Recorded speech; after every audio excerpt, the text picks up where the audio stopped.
So I'm an artist. I'm also a Christian. I'm not a Christian artist,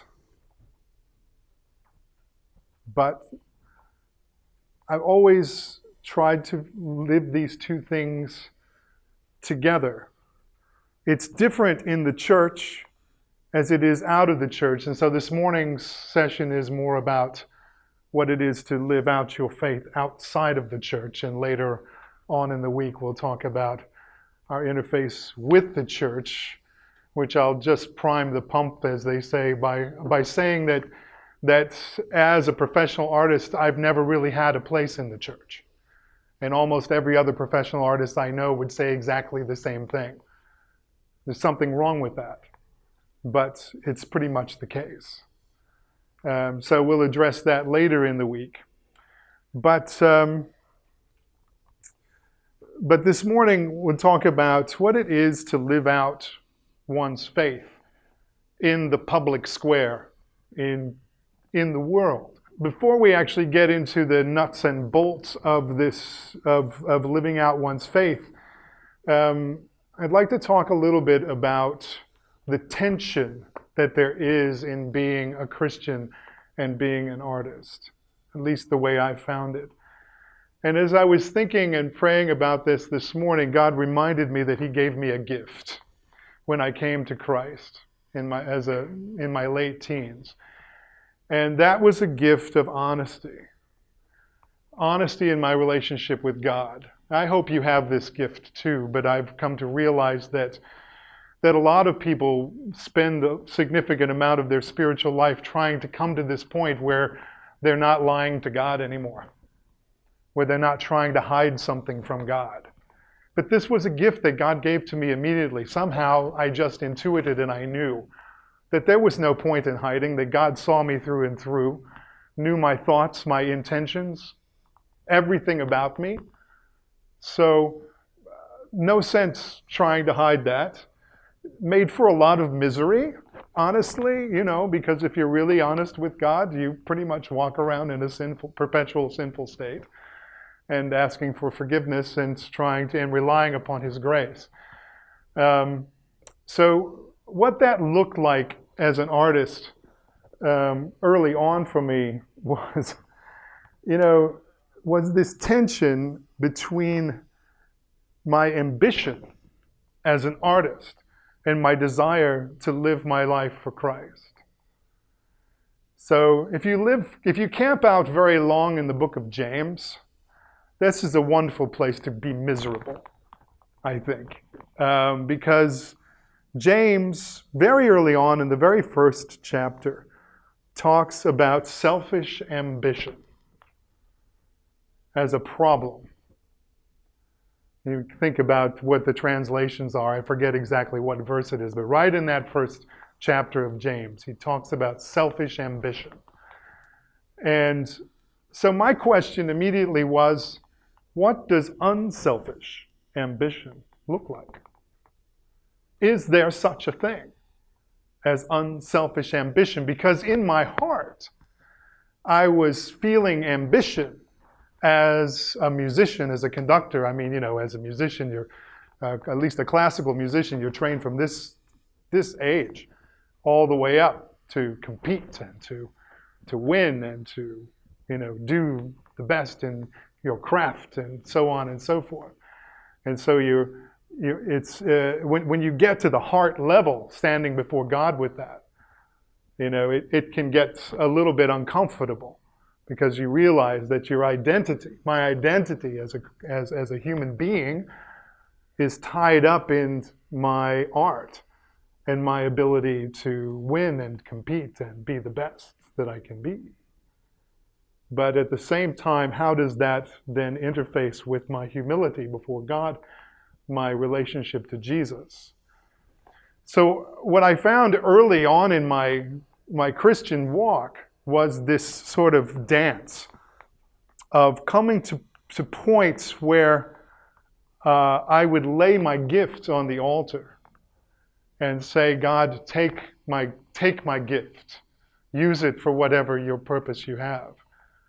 And it would be a point of cleansing for me, as a Christian artist, or I should say as an artist who was a Christian.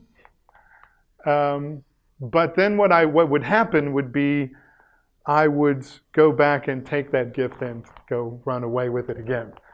And my ambition would take me in another direction for success, you know. You're probably familiar with the Lord of the Rings, right? So I was kind of like Gollum, you know, my precious, you know.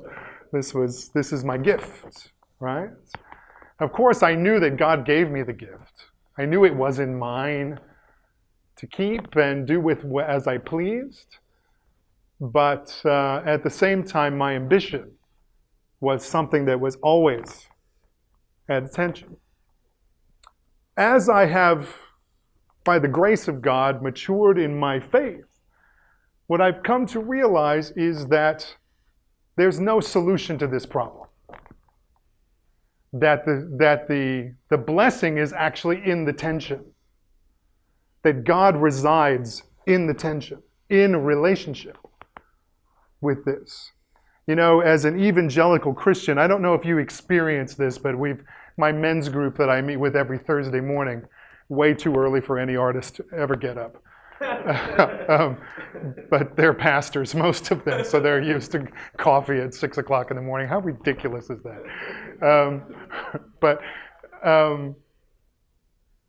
Is this idea, so we have a very interesting men's group. I mean, there's myself, I'm not a minister per se, but there's an administrator from the seminary, there's a retired Baptist minister, and there's a Catholic deacon, which is a full-time job in the Catholic Church, right? So it's a very interesting group of people. But among those who have been evangelical, we acknowledge just over the last year we've been talking about this sort of fallacy that we as American evangelicals anyway, again, I don't know if you experience this, have this idea that at some point in the future I'm going to get it right. I'm going to get it all figured out and I'm going to walk with Christ.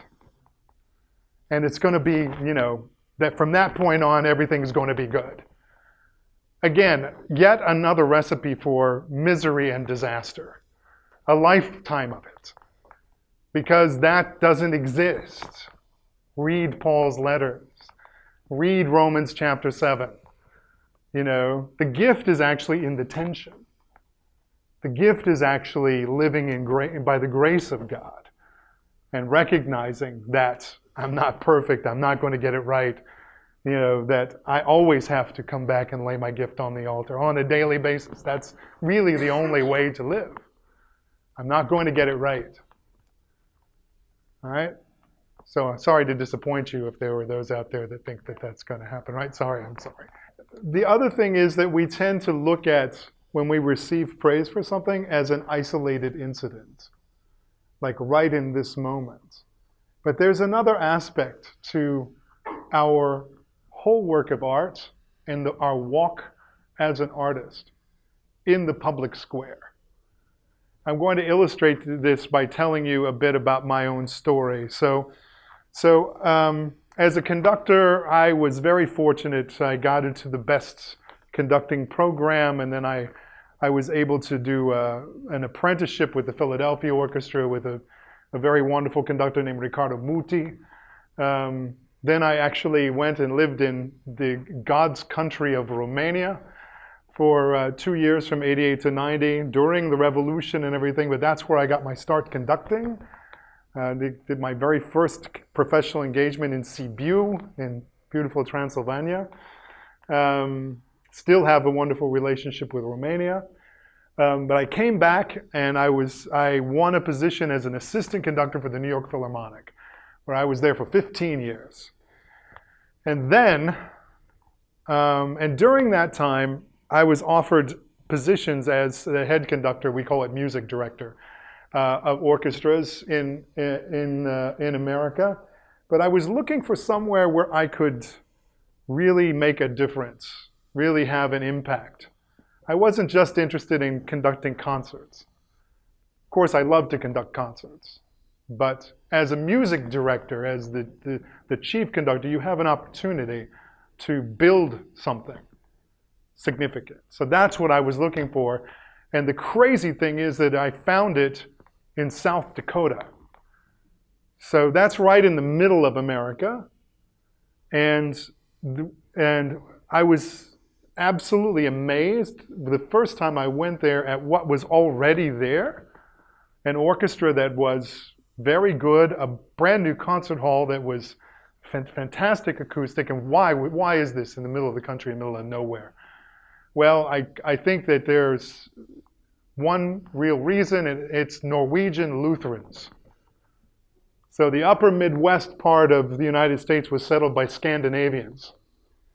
But in South Dakota, they were almost all Norwegians. Norwegians love their music. Scandinavians love their music. Latvians love their music. Europeans love their music. But this one in particular, and they invested in it. And they were looking for someone to come in with a vision. So it was a good marriage. I just finished my 13th season as music director of this orchestra. And we've done wonderful things. You know, we've just completing a cycle of Mahler symphonies. We do an opera every year. We do, you know, it's a wonderful program on a musical level. But there are several other things that we have built there. One of which Chuck mentioned, our Lakota Music Project. So I say that the upper Midwest was settled by Scandinavians, but you know who was there before the Scandinavians came? Indians. That's right. And by European standards, it hasn't been very long. We're talking just over 100 years ago, when the upper Midwest was peopled, inhabited by almost all Native Americans, Indian tribes. These people now are marginalized, oppressed, economically, culturally. So my surprise moving to South Dakota was that racial prejudice in South Dakota was not against blacks or Latinos. I lived in New York City for 20 years. You know, it was against Indians. I'm like, are you kidding me? You know, I met a young African-American woman my first year there, and we were talking about this issue, and she said, David, I'm a black woman living in Sioux Falls. I have no problems. If you want to talk about racial prejudice in South Dakota, it's Native American. I said, are you kidding me? So, end of that first year, we held a lunch for Native American leaders. And I came in with all kinds of ideas about what programs we could build and so on and so forth. I was met with total distrust. Total distrust. What's in it for you? Who's making money? Kevin Costner, Dances with Wolves, yada, yada, yada. Just like, you know, and I found myself stepping back all the way through the meeting. And at the end, there was one guy that came up to me and he said, you know, you're crazy, but I think you have something. I'd like to try to help you. So we spent the next 2 years intermittently going around the state of South Dakota, and he was an Indian himself, introduced me to tribal elders, cultural leaders, and so on, and we built the Lakota Music Project. The initial program, this is now 7 years running, the initial tour of the Lakota Music Project had a chamber orchestra and a Lakota drumming group. So 5 or 6 men sitting around a drum singing. Traditional drumming group. And what we did was the first half of the program, we played music back and forth for each other. And we had a public dialogue about the role of music in our respective cultures. And then the second half of the program, we had 2 new pieces of music composed for us to play together. Big challenge. They don't read music. They don't sing on a fixed pitch. They don't sing, you know, tempo, rhythm, all of that, like, you know, up for grabs. So it took a lot of patience on everybody's part to put these things together. But I can't begin to tell you, with these people that are, like I said, oppressed in every way, for us to, and we never played it in the concert hall, ever. It was always free of charge on Indian reservations, in gymnasiums, multicultural centers in the cities, mixed audiences, kids running around yelling, beautiful cacophony, but it's hard for me to express the power of the validation of these people, these Indian people, seeing their culture treated with respect by people in tuxedos, playing Mozart, and since then we have now a concerto for cedar flute, Lakota flute, and chamber orchestra. We have a song cycle for baritone and orchestra in the Lakota language, in their own language. So it just continues, this kind of thing. So what's my motivation in doing this? And this is my point. So there came a point where, for me, where I had to ask myself the question, if I'm supposed to love my neighbor as myself, maybe the best way to start is to learn about what my neighbor loves. Right? And in music and in art, we can demonstrate this in a way that words cannot. You may be familiar with Mount Rushmore in western South Dakota, the president's head's carved into a mountain. By the way, that's a sacred Lakota mountain that we carved 4 white men's faces into. From the Lakota perspective, this is not a good thing, right? So, but the Badlands, the Black Hills, all that beautiful stuff is out in western South Dakota. There's also a monument out there called Crazy Horse, which is the carving of a Lakota chief, Crazy Horse, on a horse. It's not completed yet. Lord only knows when it will be completed. It's a big, big project. But they have a center there, and we perform there regularly. And it's the last time we were there. There was a painter, a Lakota painter, who I've gotten to know him over the last several years. And he was sitting on the front row, and he was just weeping. And I went up to him afterwards. I gave him a hug. Roger, how are you? He says, I was sitting at home in my studio this morning, and I was thinking, I've seen this program before. I don't need to go. But in the end, he said, I had to come because what you're doing, what the South Dakota Symphony is doing, is you're bringing people together and you're sharing what we love. And you're communicating on such a foundational level, right? And you're not talking about what makes us different. There's no talk of diversity in this. So this has been a very powerful program. So we took this as a template, and then we transferred it onto other communities. Chinese community, Sudanese Somali refugees. You can imagine that now with the Muslim refugees that are canvassing Europe. And the most recent thing we did was a concert where we had a Syrian-American composer and an Iranian-American composer on the same program. And they both came together. I said to them, I called them on the phone. One of them lives in New York, the other one lives in Atlanta. I mean, they were born in Iran and in Syria. And I said, will you come? I want to have a concert about cultures in conflict with a musical resolution. Yeah, great, we're there, let's do it. So we partnered actually with the Muslim Community Center in Sioux Falls. in order to help bring together a larger community, along with churches. And this is not, I'm not talking about watering down the Christian message here. I'm talking about serving people. I didn't lose any bit of my identity as a Christian by sitting at the Muslim Community Center on a Saturday morning and listening to the imam talk about the musicality of reciting the Quran. I didn't lose any of my faith in that whatsoever.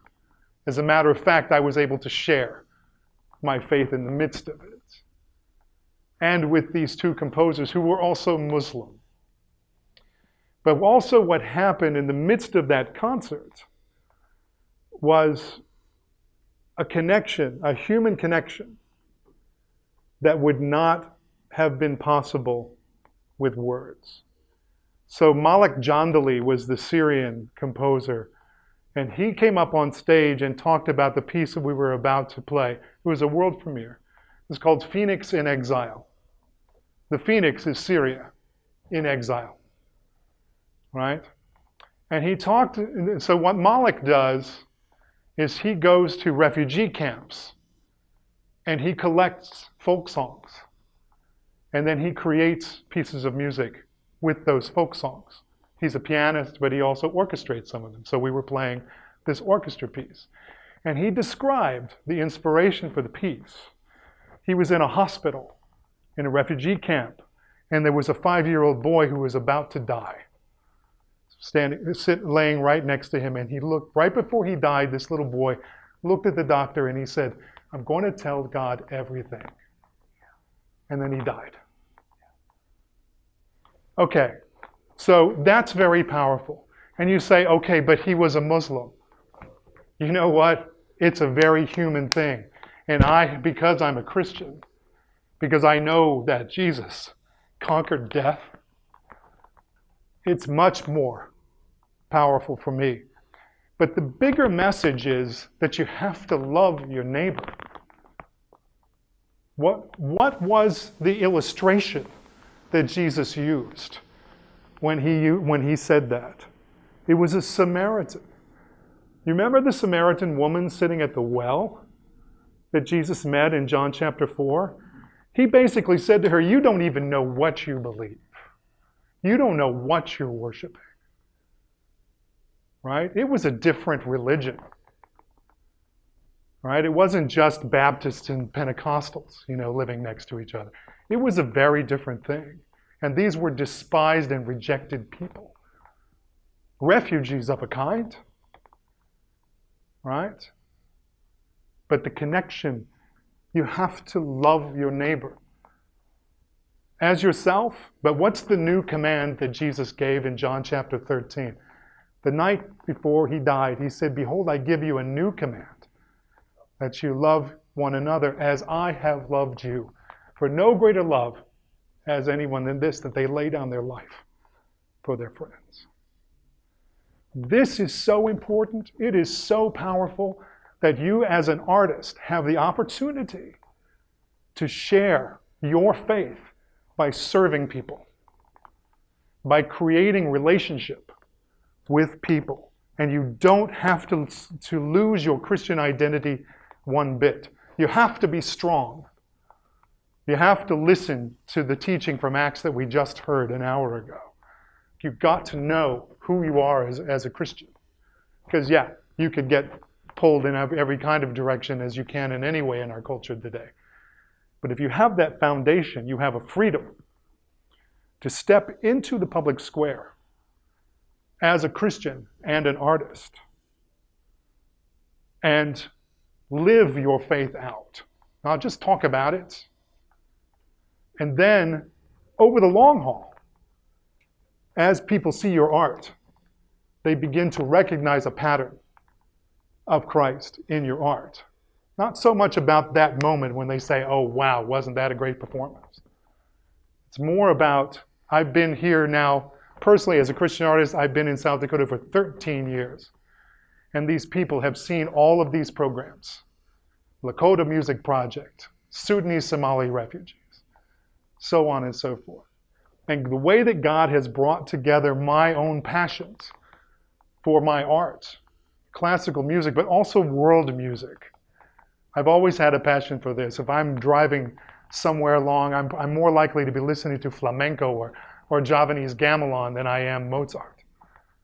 Right? I love this. It's a passion. I just love it. So these things come together for me in connecting different people groups with music.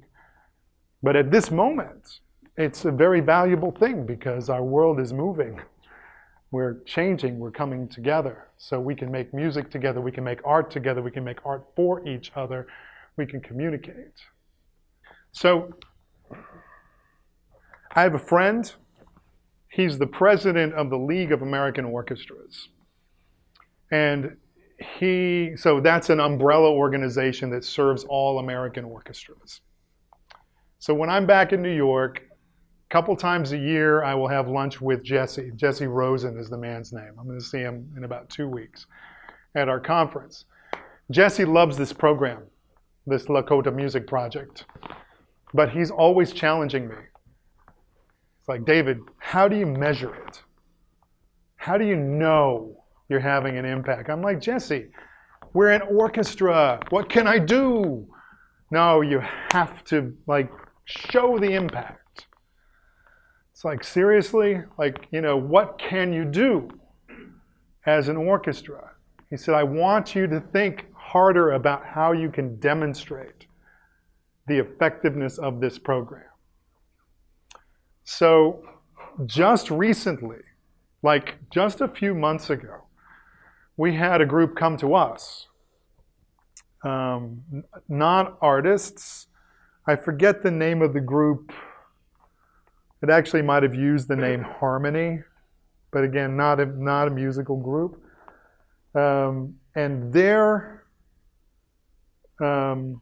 purpose is reconciliation, racial reconciliation. And so what they do is they gather people together for very hard-hitting talks, discussions about real issues. And they basically offered to partner with us because, I'm thinking when the last time I talked to Jesse, I'm like, well, okay, so we give a concert, people are really moved, so do we hold a discussion group afterwards? We're not equipped to do that. We're a symphony orchestra, What are we going to do? But here's a group that does that. And the stories they were telling were so impactful. There was a woman who was a tribal leader, was meeting with a bunch of white people. I don't really know any of the context beyond that. And she said to them,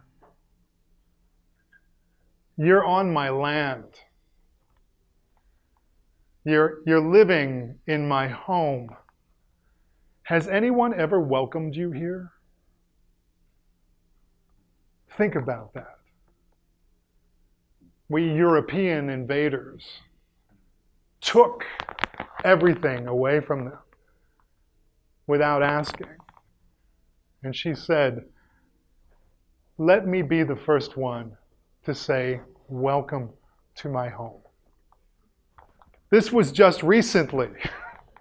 After over 100 years of oppression, she said to this white group, welcome to my home.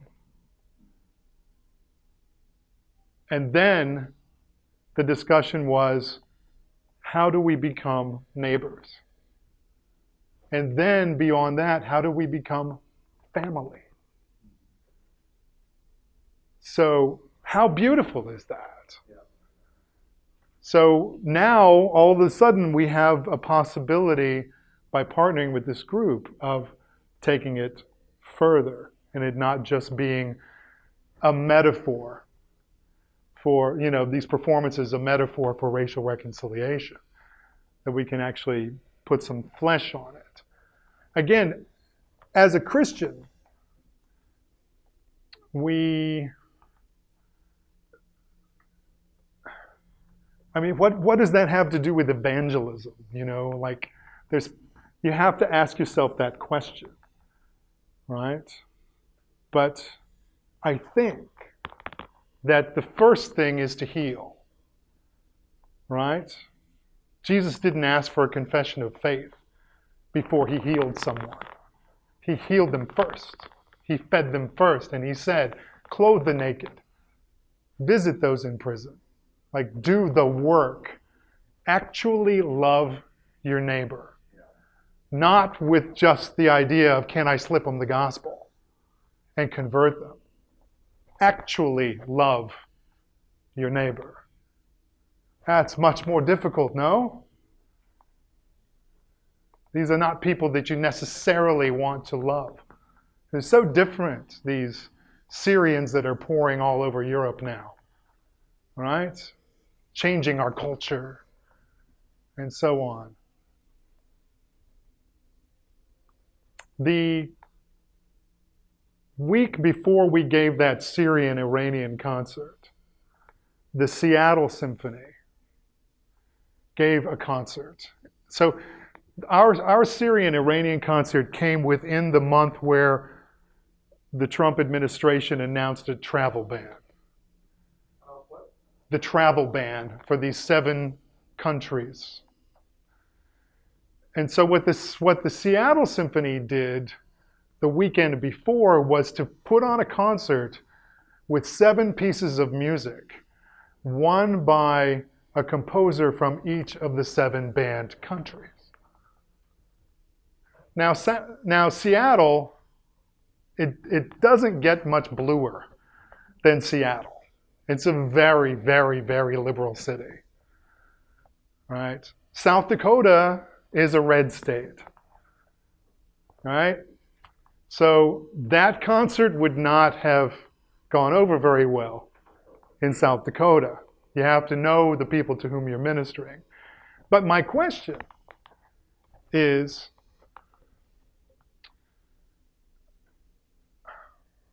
did Seattle do the right thing even for Seattle? You know, yes, we're showing solidarity.